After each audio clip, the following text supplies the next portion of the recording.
Well, the idea for the movie actually came to me in 2002. Queen Latifah was nominated for her performance in Chicago.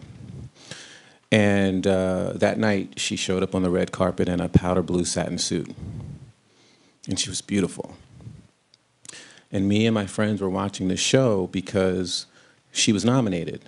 And all the women in my house were talking about how incredible she looks that night. And it was like she was Cinderella and they were Cinderella. Like watching her struck me.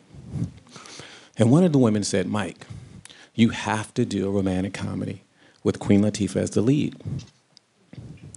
And my knee-jerk reaction was, great idea, but that'll never happen.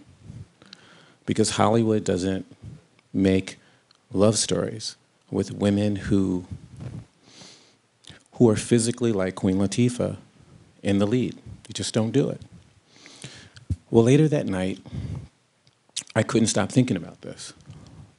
And I got on the internet and I did some research and I realized that most women in this country don't physically relate to the leading women we see in movies. And then I started thinking about the women in my house that night. And there were about a dozen women in my house that night, and maybe one of them was a size 2. And I thought about my mother and my aunts, and none of these women are like skinny. But they're beautiful. And I thought about, like, was there one example of a film where there was a woman in a leading role that wasn't like the Hollywood sort of type? And it was My Big Fat Greek Wedding.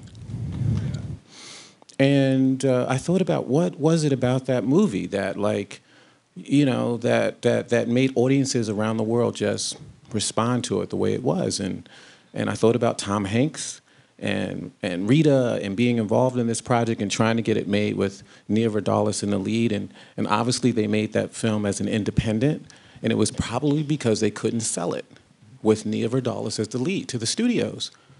She wasn't a pretty woman, right? But the movie came out on 106 screens. First weekend, it did $600,000, but it stayed in theaters 360 days. It ended up earning over $400 million worldwide. It was the most successful romantic comedy in history.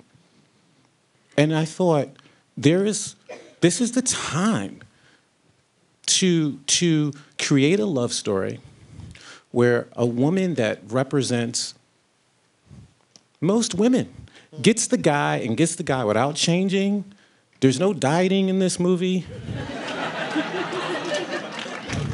There's no, you know what I mean? There's no dialogue about her weight, her size, or anything. She's a beautiful woman, and I'm so thankful to Senna in particular because Queen Latifah looks so good in this movie. She represents women so well in this movie, in every scene, but that's where the idea came from. And then I came up with the story, and fortunately, you know, Deborah Martin Chase, who is and was a very successful producer at Disney, immediately responded to the idea, and that's why we're here.